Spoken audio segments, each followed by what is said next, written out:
violence in the entertainment, the level that we've attained to today, is causing increased aggressive behavior among some children.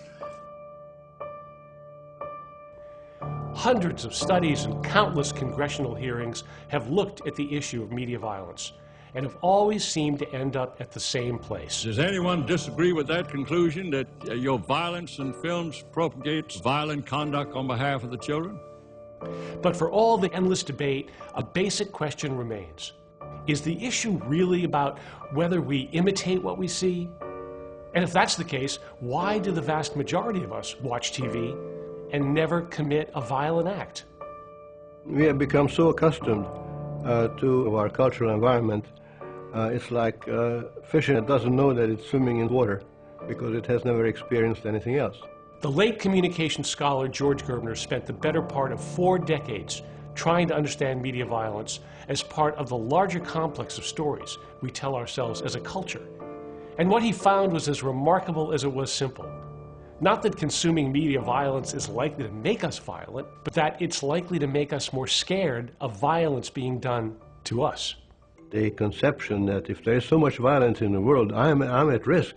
Not that I'm going to go down the street to be a mugger, but on the contrary, I'm afraid to go down the street at night. You always have to look over your shoulder. A lot of times you might feel uneasy if somebody's walking by you. You feel like you're always on guard. Even as Justice Department figures show that violent crime has dropped to a remarkable 30-year low, polls have consistently shown that most Americans believe just the opposite to be true. I've been through Y2K and I've been through 9/11. I have never seen people so afraid. The logical question is, why?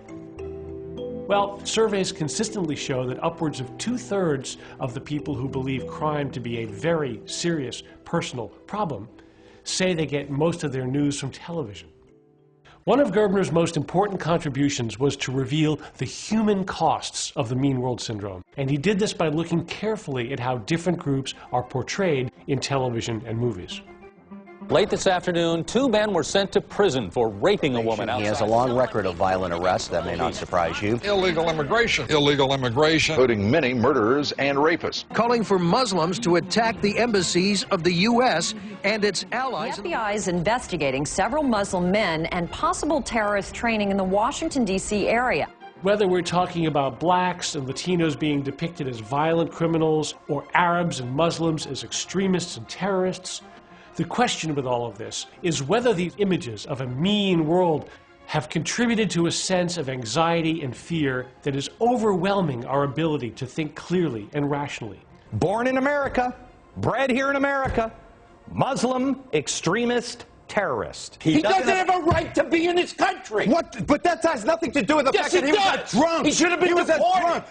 He should have been deported, and this mayor and the police chief didn't deport him. Where the f*** you from, dude? Ignore I'm from Jalisco, Mexico. That's what I'm from. Go back in Mexico, you cowards. What cultivation analysis has done is to show how these kinds of anxieties and insecurities are caught up explicitly with media culture, uncovering a direct correlation between the amount of television one watches and the level of fear one has of being victimized.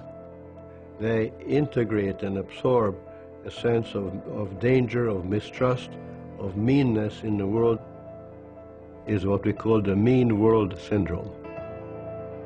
I have to do what I can to protect myself and my children. And that's a fact of life, a way of life.